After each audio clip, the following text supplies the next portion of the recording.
Dear Mr. Giovanni Bazzoli, President of Fondazione Giorgio Cini, Ms. Ilaria Borletti Buitoni, and the Secretary of the Ministry of Culture, Heritage and Activities and Tourism, distinguished experts, guests, ladies and gentlemen. As Director General of UNESCO, attending this international conference at the Cini Foundation carries special significance. Firstly, this is 4th of November, 2016, which marks the 50th anniversary of the Venice flood in 1966. This rightly drew the attention of the international community in support of the campaign launched by UNESCO to safeguard and manage this unique and very fragile place. This also marked the beginning of long-standing and fruitful cooperation between Italy and UNESCO, and the very special relationship between UNESCO and the people of Venice. I find it deeply moving to recall the launch and achievements of this campaign at this time when the people of Italy has just been struck by a series of violent earthquakes, the latest one occurring just yesterday, striking at the heritage of this country in Norcia, in Armatice, other towns and places of worship. And this is an opportunity once again to express my profound solidarity with the government and people of Italy, and especially the families and friends of those killed and injured. Cultural infrastructure has been severely affected, and this highlights once again the need to strengthen conservation efforts and protection strategies. For decades, Italy has shown unique leadership in the protection of cultural heritage across the globe. Today, UNESCO stands ready to assist Italy and help the Italian people recover. I believe we can take comfort and confidence from the history of Venice to show what can be achieved when we combine political will, international solidarity, and scientific excellence. UNESCO is deeply grateful for the expertise and commitment of the Cini Foundation, which is with no doubt one of the greatest places in Italy to share and to foster a true passion and quest for excellence in the protection of heritage. It is here that UNESCO and its Italian partners organized an international roundtable on the protection of Venice and its lagoon in April 1981. This was a milestone in the history of scientific cooperation. And this is precisely the mandate of UNESCO, to foster international scientific and cultural cooperation, to bring people together, to place issues on the table, to facilitate everyone in crafting sustainable solutions. UNESCO does not bring money specifically, but the organization has been instrumental in raising hundreds of millions of funds in Venice. UNESCO does not physically protect palazios and churches and the laguna or provide ready-made solutions, but we discuss and work with all partners to craft tailor-made approaches. I say this because there is sometimes misconceptions about the role of UNESCO, and I think we must be clear on what we can do, and we do contribute. In Venice, UNESCO was instrumental in the creation of an international group of experts, which laid the basis for an international research project on the Venice Lagoon. And this conference, ladies and gentlemen, is an opportunity to pay tribute to their legacy. Michel Battis, Bruno Battaglia, Francesco Di Castri, Michel Steyart, Andreina Zitelli, and many more, some of whom are here with us today. Under every stone of Venetian heritage, there is a story of experts, of curators, of historians, and it is also these stories of care and concern that make up the legend of Venice. On this basis, Italy approved the Venice Lagoon System project, whose final results were presented in the year 2000. In the meantime, Venice and its lagoon were included in the World Heritage List. It is worth recalling the motivations of this inscription. These were not only based on the historical value of Venice, but also on the fact that Venice, and I quote, "Venice and its lagoon landscape is the result of a dynamic process which illustrates the interaction between people and the ecosystem." This vision stands at the heart of UNESCO's work to protect and promote local goods of global values, from World Heritage Sites to biosphere reserves and geoparks. This, I believe, is a living laboratory of sustainable development. And this means two important things.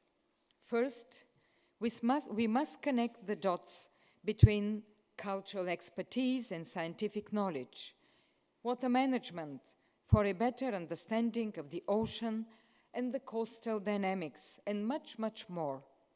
We need stronger education for sustainable development to equip young people with the skills they need to protect and make the most of this environment.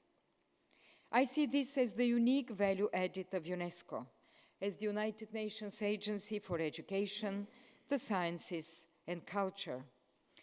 We know it is not always easy to bring together ministries from different backgrounds, experts from different disciplines, but this is why we must continue.